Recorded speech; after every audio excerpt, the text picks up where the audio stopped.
sobre o patrimonio industrial ferroviario na Unión Europea do Ferrocarril. Temos 4 relatores e relatoras nesta xornada. Vou ser estrito cos tempos porque, precisamente para podermos ter algo de tempo a final para debater, pois é absolutamente preciso que cada quen non sobarde a media hora que ten asinada. Sen máis limiar, paso a presentar primeiro relator, que o colega, sen embargo amigo, como se adeita a dicir, Xosé Ramón Veiga Alonso. Xosé Ramón Veiga Alonso é profesor titular da área de Historia Contemporánea da USC, con docencia no campus de Lugo. El é coñecido, sobre todo, polos seus traballos sobre clientelismo político na Galicia Restauración, a súa sucedida biografía do Conde de Pallares, os estudos sobre o século XIX galego, nomeadamente a transición do antigo réxime a nova orde liberal, a través do estudo comparado de varias vilas e das súas elites políticas. Ten tamén estudos sobre a nacionalización española no século XIX en Galicia, pero quizáis é algo menos coñecido que Xosé Ramón Veiga Alonso comezou a súa andaina investigadora como pescudador do ferrocarril, de como Galicia chegou a ter ferrocarril. Así foi o libro, resultado da súa tese de licenciatura, aquilo que denantes se chamaba tesiña, que xa non existe, ou, bueno, que parecidos traballos de fin de máster, pero non igual, como din el de Luthier, parecido non é o mesmo, que ademais eu tiña gravada moi ben, porque, como eu comentaba agora, o relator fora a primeira tesina que eu asistira como membro dun xuri, co cal, pois, por iso lembro por partida dobre. Sen máis, como os vellos temas pois sempre o perseguen a un, por iso pensamos tamén en Xosé Ramón Veiga Alonso como un relator ideal para esta xornada. Sen máis, deixos co profesor Veiga. Bueno, bo día a todas e a todos, a pesar da que está caendo. Eu veño máis ou menos periódicamente a Compostela e cando cheguei hoxe pola mañán, aparte de acordarme de que non teño ferrocarril para chegar dende Lugo, pois me din conta de que había unha cousa que non me gustaba desta cidade na que pasei moitos anos, e era precisamente estes días. Que se pon a nube aquí e xa non vos vai abandonar en 72 horas polo menos, porque é o habitual. Bueno, diante de nada, moitísimas grazas ao Consello por convidarme para esta xornada, gracias a María Xosé Porteiro, que foi a que contactou directamente comigo, e, sobre todo, a Xosé Manuel, porque ele sempre se lembra de min para facer estas cousas, non é a primeira vez, xa yo teño agradecido públicamente, incluso o teño agradecido nalgúna nota a pé, nalgún libro, porque sempre que teño algún encargo deste tipo, bueno, sempre non, pero bastantes veces é grazas a Xosé Manuel. Bueno, como temos moi pouquiño tempo, este é o de sempre. Este é o título da miña conferencia, da miña media hora, é dicir, ata as 12:15. Sí, abrimos un pouco máis.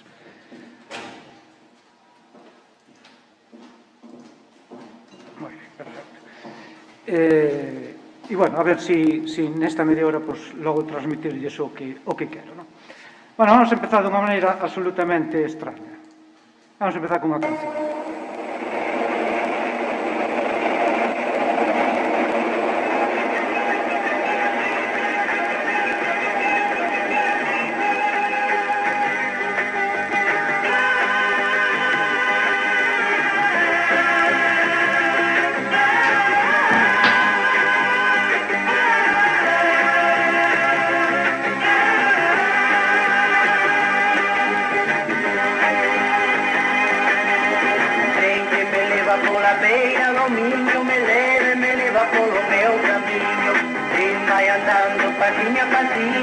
Vai me levando para o meu destino. Alguém pode ser que me espere na estación. Será a felicidade. Tudo que seja amor e paz. Quando farei, eu o terei. Com a minha boca no meu lar.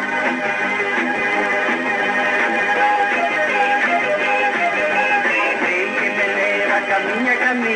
Vai botando fume que pola vía, río vai feito mar de leticia, no tren poco a pouco volto a miña Galicia, pasemos o beso de la noche de ti, non te seas de soledad, falando que a xente pola gallar, coitarei saberéis o que pasou polo meu lar.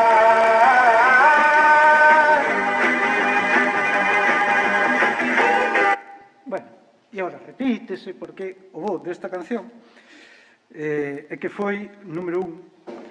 É a única canción que foi número 1 no Estado español nunha lingua que non sexa castellano. O sea, que é algo absolutamente espectacular. Un galego de Ferrol tiña que ser así, non? Bueno, unha canción que, bueno, máis ou menos lle expoño cal pode ser algunha das razóns do seu éxito, pero ese fondo inspirado no ferrocarril me pareceu que era moi axeitado para traer aquí, non? Sobre todo para o que quero dicir a partir de agora. E agora teño que poder... Ajá. Bueno, estamos falando están nestas xornadas falando de patrimonio ferroviario, e o patrimonio ferroviario, obviamente, é un patrimonio material, iso é algo evidente, pero tamén é un patrimonio inmaterial.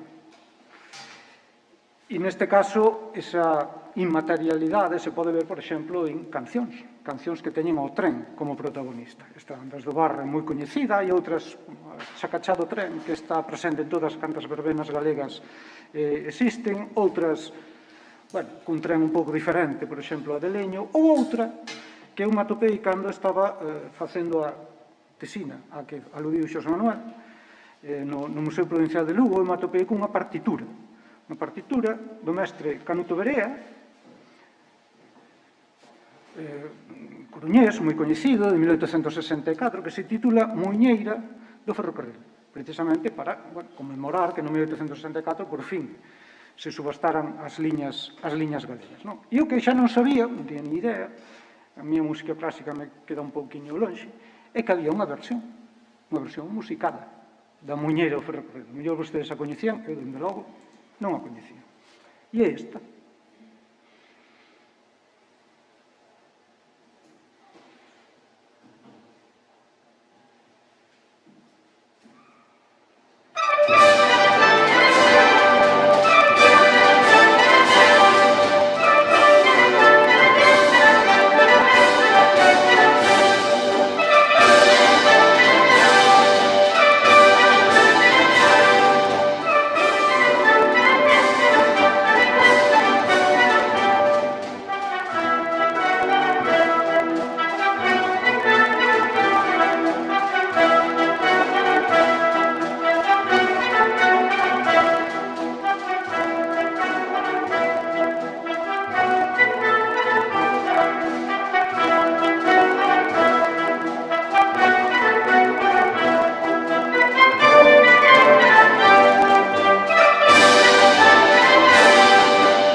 Bueno, está dixendo ata o final, porque se dan conta, tamén é o ritmo do ferrocarril.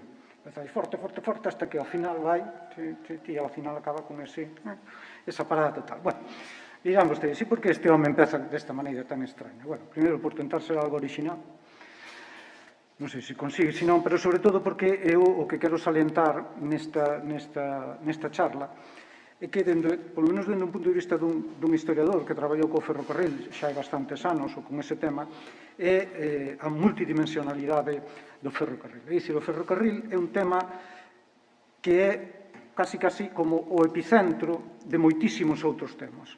O ferrocarril se pode analizar dende moitísimos puntos de vista porque implica moitísimas temáticas.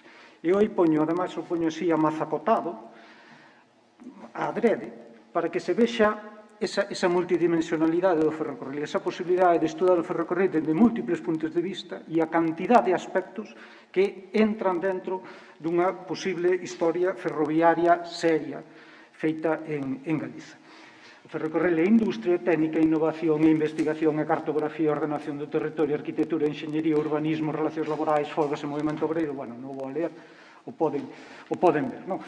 Simplemente me vou hacia o final, pero que o ferrocarril tamén é, e nesto fago referencia a ese patrimonio inmaterial do que lles comentaba un pouco antes, é música, é pintura, é cine, é literatura, porque hai poucos temas como o ferrocarril que sexan tan tratados ou que sirvan de leitmotiv para traballos deste tipo. Por non falar xa do que supuxo no seu momento o ferrocarril no século XIX, no que era a medida do tempo, no que era a valoración do tempo, a valoración do espacio, a valoración das distancias. Eso foi un cambio absolutamente sideral, non? Sobre todo no século XIX, o que foi o ferrocarril foi o símbolo por excelencia do progreso. Non hai ningún outro símbolo no XIX que exemplifique mellor o que os homes e as mulleres dese momento entendían por progreso. Eu, cando intento explicar estas cousas, agora, falaba dos marcianos que aterraban, agora xa non me fai falta falar dos marcianos. A chegada do ferrocarril a algunha vila galega sería algo parecido, así agora nos dicen que está aterrando aí pois calquera destes dous, non? Elon Musk ou Jeff Bezos co seu cohete na Praza do Obradoiro. Pois algo semellante. É algo que a nosotros nos resulta, incluso eu creo que difícil de asimilar o que era a chegada do ferrocarril a unha vila, poñamos por caso como Monforte de Lemos, no momento en que chega, non?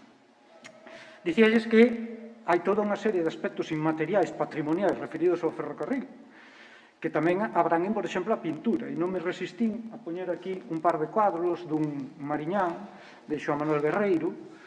Esta é a estación de Monforte de Lemos. E esta outra, non se lee. Bueno, sí que se lee. Esta é de Lugo. Xoán Manuel Guerreiro, que ten unha serie de pinturas dende a estación de Lugo ata Madrid, ata Delicias. É un exemplo entre moitísimos que se poden poñer de que o ferrocarril é leitmotiv, é tema para moitísimas outras actividades e que pode ser analizado e estudado dende múltiples puntos de vista. Por exemplo, a música ou, por exemplo, mesmo a pintura. E a onde quero chegar con isto? Bueno, pois a onde quero chegar é que cando eu decidín titular a historia por facer do tren en Galiza, me refería precisamente a isto, a este componente interdisciplinar ou multidisciplinar, multidimensional que ten o ferrocarril e que podería dar pé, sería outro proxecto que deixamos caer aí, a efectivamente un proxecto interdisciplinar de traballo, de estudo, de análise sobre a historia do ferrocarril en Galiza, que eu creo, sinceramente, que está por facer. Sobre todo dende esta perspectiva multidisciplinar. Aquí entraríamos, vámonos poñer primeiro, porque os que estamos aquí somos historiadores, estamos na mesa, historiadores, pero tamén especialistas en literatura, en historia da arte, arquitectos, enxeñeros, xeógrafos, urbanistas, economistas, o que vostedes queiran. Porque o ferrocarril pode tocar todo. Aproveitando tamén que eu dou aulas nun centro de formación de profesorado, o ferrocarril podémoslo definir como unha especie, como que a xente didáctica chama un centro de interés ou un centro organizador de contidos. Porque, de feito, alrededor do ferrocarril poderíase perfectamente facer unha sinopse da historia contemporánea de Galicia. E tantos os temas que se poden traballar a partir do ferrocarril, ou tomando o ferrocarril como excusa, que realmente se podía facer prácticamente unha historia da Galiza contemporánea a partires de hitos ferroviarios. Eu creo que se pode facer perfectamente. Bueno, isto sería unha posibilidade, que eu non creo que vaya a facer, ni me considero con capacidade para facelo, pero creo que, bueno, podría ser interesante. Bueno, a historia da chegada do ferrocarril a Galicia eu creo que máis ou menos é coñecida, máis ou menos. Non digo que non se poida traballar máis e moito mellor, que sí se pode facer, pero eu creo que, bueno, é máis ou menos coñecida. De feito, eu creo que coñecemos un pouquiño máis da Galiza cando aínda non había ferrocarril que da Galiza cando xa efectivamente hai ferrocarril. Isto non quer dicir que non haxa traballos xa sobre vías en explotación, transportes, consecuencias, desplazamentos de poboación, todo o que vostedes queiran, impacto económico do ferrocarril, pero creo que aí falta aínda moito por facer, moito por facer. As orixes digo que son máis ou menos coñecidas, creo que, bueno, estes datos non van resultar novidosos para casi ninguén, pero é simplemente para recordar esta circunstancia, se queren vostedes, para que situar históricamente o que está pasando, por exemplo, co AVE Galiza. A ver, entre 1855 e 1865, isto é do máis habitual, isto, vamos, completamente lógico. Como ben saben, houve un ferroviario no Estado español, se tiran casi 4.800 km de vías férreas, por certo, a primeira non é a de Barcelona a Mataró, iso é mentira. A primeira é en Cuba, e ata onde eu sei, Cuba neses momentos era territorio español. Por lo tanto, cando empezan algunhas historias do ferrocarril dicendo a primeira línea que se tendeu, non. Será, non sei, na península, pero en España, como tal, non é Cuba. Güimes, La Habana, me parece, unha cosa así. Bueno, quería dicir, entre 1855 e 1865, 4.700 e pico kilómetros tirados no Estado español, 0 kilómetros en Galiza. O sea, o atraso é evidente e creo que ten pouca explicación. O que xa dá un pouco máis que explicar é as razóns que explican este atraso. Eu creo que é unha razón macro, unha razón que de alguma maneira inclúe as demais, non as exclúe, sino que as inclúe. E é que a Galiza do século XIX, desgraciadamente para nós, tiña escaso atractivo de cara ao capital internacional. Hai que darse conta que o tendido das vías férreas, xa non falo siquiera de explotación, simplemente o tendido das vías férreas, a mediados do século XIX, exceptuando a actividade mineira e exceptuando as primeiras actividades siderúrxicas, era con moita diferencia a máis intensiva en capital que existía no momento. É dicir, se necesitaban uns capitais inxentes para poñer en marcha as vías do ferrocarril, para poñer en marcha un proxecto ferroviario.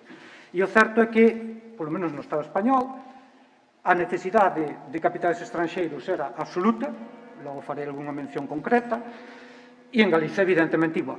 E o que ocorre é que a Galiza, deses mediados do século XIX, tiña un déficit de atractivo para estes capitais internacionais, que de feito chegan aquí, pero chegarán máis tarde. O veremos en seguida. De feito, non hai máis que ver que as dúas primeiras liñas de ferrocarril que se tenden en Galiza, 1873, dende Santiago ata Carril, se finalizan grazas a unha inxección de capital inglés, unha inxección forte de capital inglés, en que a liña originalmente estivera bastante enraizada no país, e fora un proxecto moi galego, moi de país. A propia Sociedade Económica de Amigos do País de Santiago estivera moi interesada, por exemplo, pero ao final non había cash, e sin cash non se fai ferrocarril. Tiveron que ser os ingleses. E ao final, a conexión coa meseta de Galiza, que se produce en 1883, tiveron que ser capitais franceses. Tuvo que ser a Compañía dos Ferrocarrís de Asturias, León e Galiza, que era unha especie de filial da Compañía do Norte, a que acabase, efectivamente, as liñas galegas, capital francés. Por lo tanto, eu creo que esta sería a macroexplicación, ese escaso interese que, polo menos nos primeiros anos, esperta Galiza como lugar onde tender un ferrocarril, porque se entendía que a economía galega non era suficiente como para darlle vida a este ferrocarril unha vez feito, pero hai evidentemente máis explicacións. En algún momento se falou de excentricidade política de Galiza, é dicir, que Galiza estaba mal representada en Madrid e, polo tanto, non había políticos con capacidade para influir nos sucesivos gobernos e que estes apoyasen Galiza. Iso non é certo. Iso non é certo, xa sabemos que ministros galegos houbo sempre, como o siga vendo hoxe. Houve sempre, o sea, eso de excentricidade política, entendida, polo menos neste sentido, non creo que sexa unha das razóns. Outra cousa é a vontade que pudesen ter eses ministros galegos de turrar polo ferrocarril de Galicia. Son outros temas. Ora, estar estaban. E estuveron sempre. Tuvemos ata presidentes do goberno antes de que aquí se abrise a primeira liña do ferrocarril. Por exemplo, José Ramón Rodil, que xa moita xente se olvidou, pero que é de Lugo. E foi presidente do goberno durante unha parte da rexencia do general Espartero, cando realmente se estaban poñendo as bases, os alicerces, casi, do sistema ferroviario, ainda que eso é un pouco máis tarde, a partir do bienio progresista. Por tanto, eu creo que de excentricidade política non. Si é certo que a disponibilidade de capital en Galiza para destinala a un investimento 100% capitalista, como era o ferrocarril, era máis ben escasa. Xa sabemos que moito capital en Galiza estaba inmobilizado en rendas da terra, o cal non quere dicir que fose un investimento das rendas da terra irracional. Non era irracional, era moi racional e daba beneficios. A xente non anda tirando os cartos por aí. Era racional. Outra cousa é que ese capital galego tivese a visión, digamos, de futuro para saber que o ferrocarril podería ser un bo negocio. Ese é outro tema. Isto dicir, non, é que fomos irracionais porque investíamos na terra e non investíamos no ferrocarril. Bueno, eso é unha explicación a posteriori moi fácil de facer, pero no momento moito máis difícil de sustentar. En todo caso, ainda que os capitais galegos estivesen efectivamente dispostos a investir en ferrocarril, o certo é que non teria chegado. Non creo que a masa de capital, por falar así de unha maneira concreta, a masa crítica de capital fose suficiente como para realmente levar adiante un investimento como o do ferrocarril. Outra cousa é que na campaña de, por exemplo, de suscripción de accións para o ferrocarril galego, que se leva a cabo en 1860, probablemente se houvese maior apoio, pois probablemente entonces sí que eses capitais internacionais verían que o ferrocarril era un proxecto de país no que se interesaban as propias elites do país, non só as económicas, sino tamén as políticas, e probablemente chegasen aquí antes, vendo ese apoio.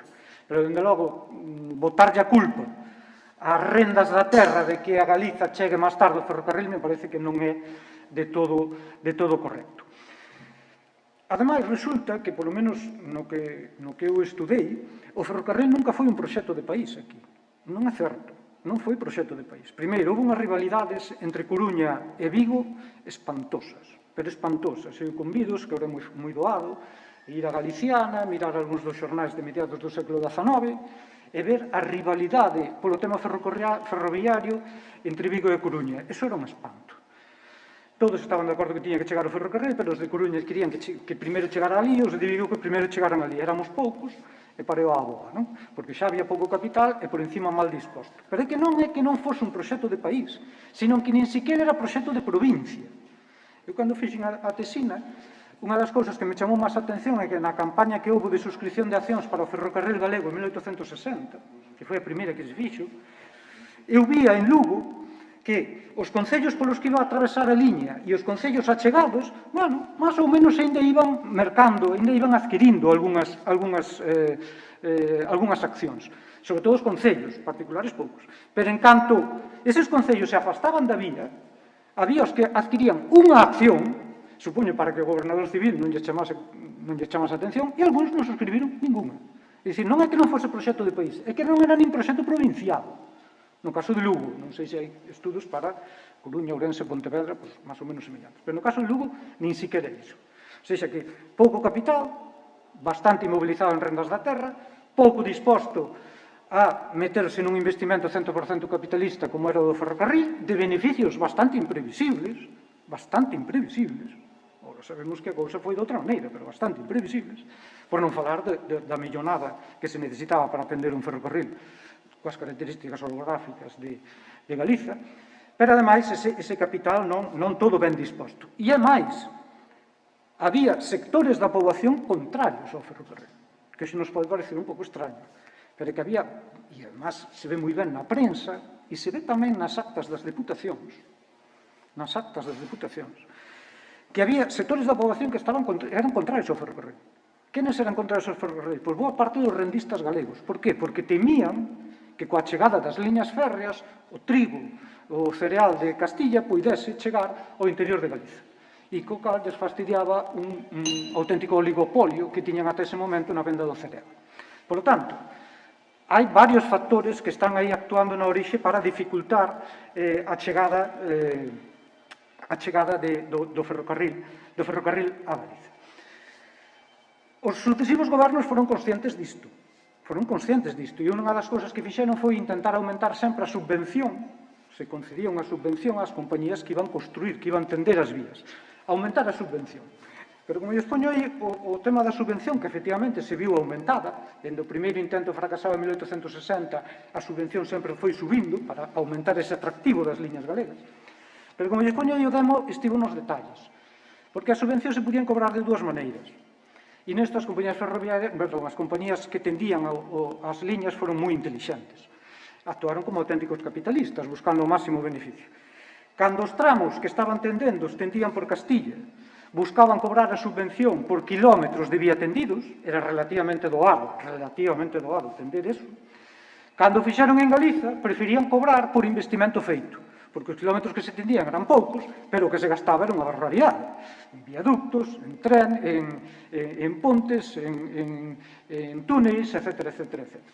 O resultado foi que, cando se incautou o traballo de construción das vías a Galiza en 1878, a subvención estaba esgotada e, sin embargo, quedaba por facer o tramo máis difícil, máis costoso, que era o de Ponferrada a Queiroga. E a subvención se escapara, desaparecera. Por lo tanto, aí tamén hai outra explicación de por que o tren tarda tanto en chegar. E logo o tema, por suposto, da especulación. A ver, cando falamos de tendido de ferrocarril, estamos falando probablemente da actividade económica en España a mediados do século XIX máis importante. Non creo que houvese ninguna que mobilizase máis capitais. Non o creo. A altura de 1855 non o creo. Posteriormente, sí. Coa siderurxia no País Vasco, bueno, vale. Pero a altura de 1855, o negocio que era, a nivel de movilización de capital, tender un ferrocarril non tiña parangón. É dicir, o negocio estaba en construílo, estaba en facerse coa contrata de construción, porque unha vez que tú te batías coa contrata de construción podías especular con ela e podías ya ceder a terceiros, que iso foi o que pasou, non vou entrar en detalles, escribí non hai moitos anos, coa primeira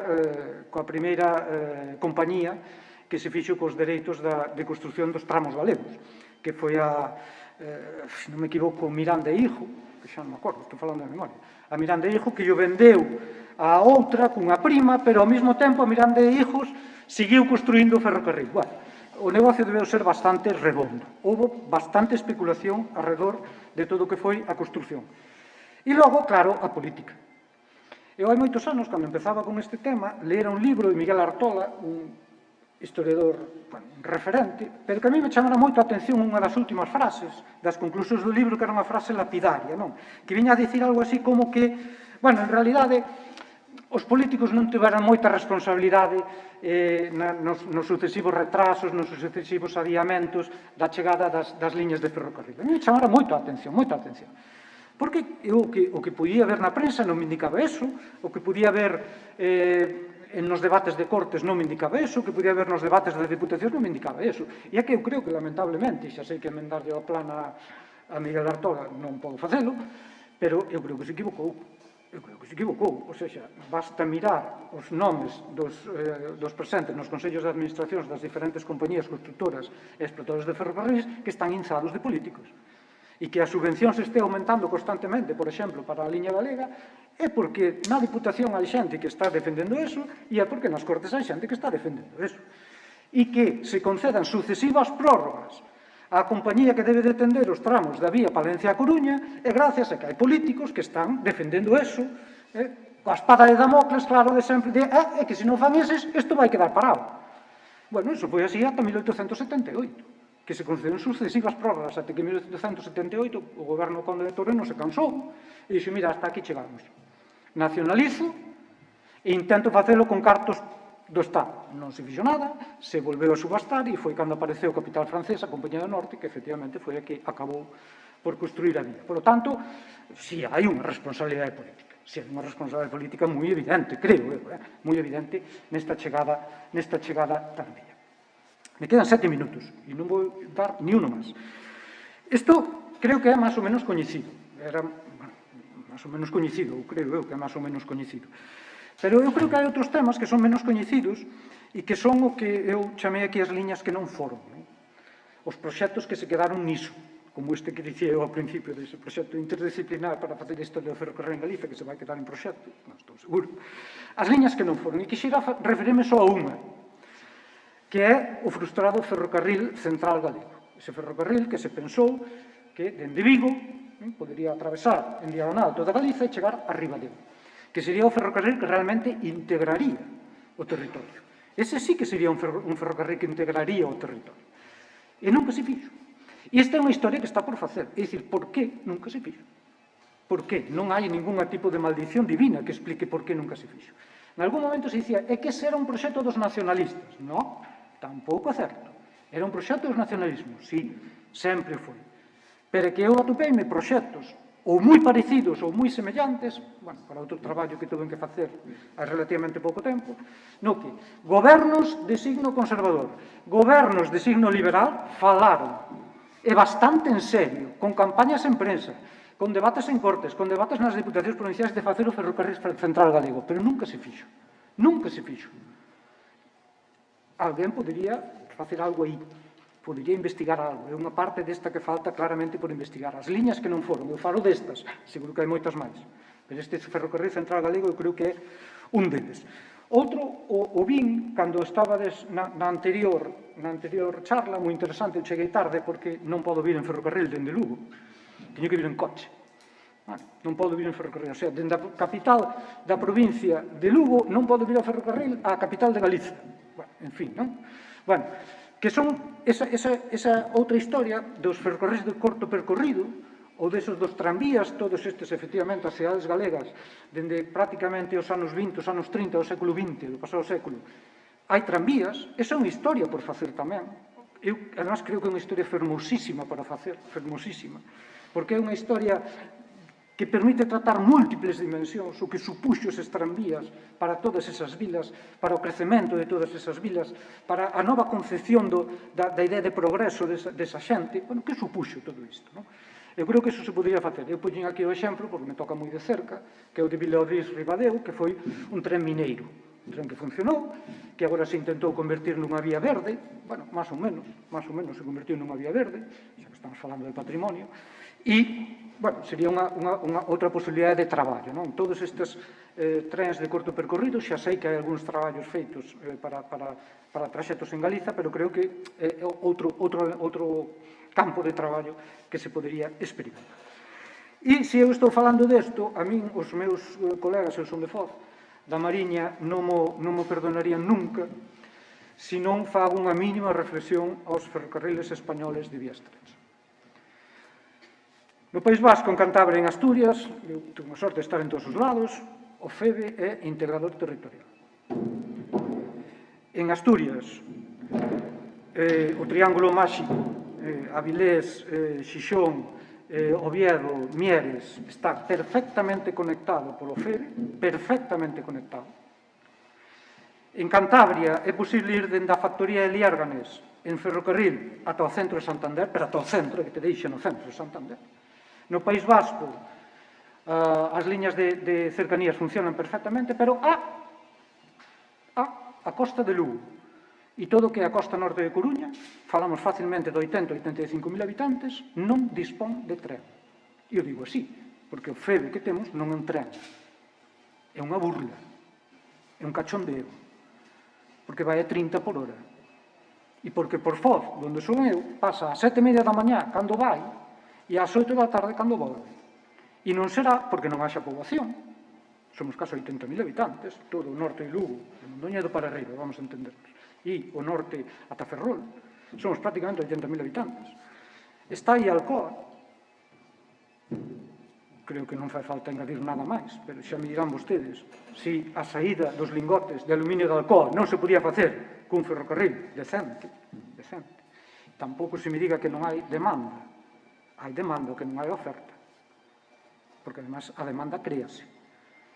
E estou falando só do FEBE, non estou falando xa de que me fagan un para que desde Foz eu poida chegar a Lugo e desde Lugo poida chegar a Santiago, se ese sería da leche. Non, deso non falo do FEBE.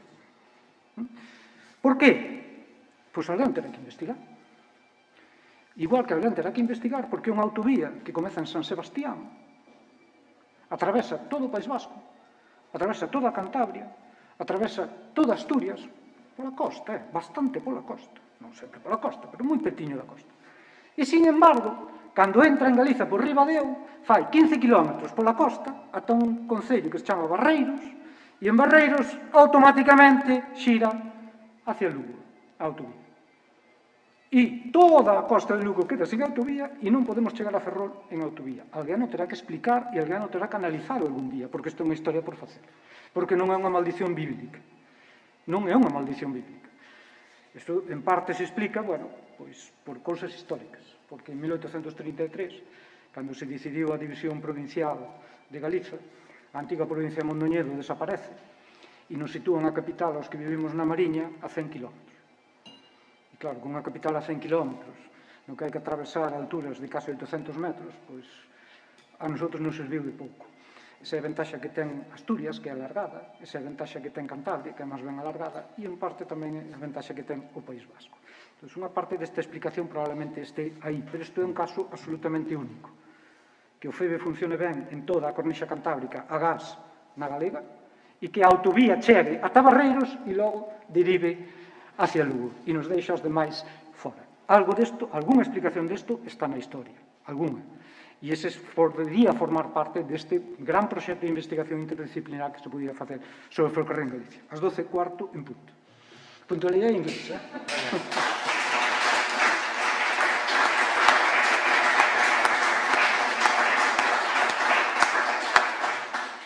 Con este alegato en prol do ferrocarril da Mariña, pechamos esta intervención. Moitas grazas, profesor Veiga, e chamamos o estrado a don Francisco Boluda.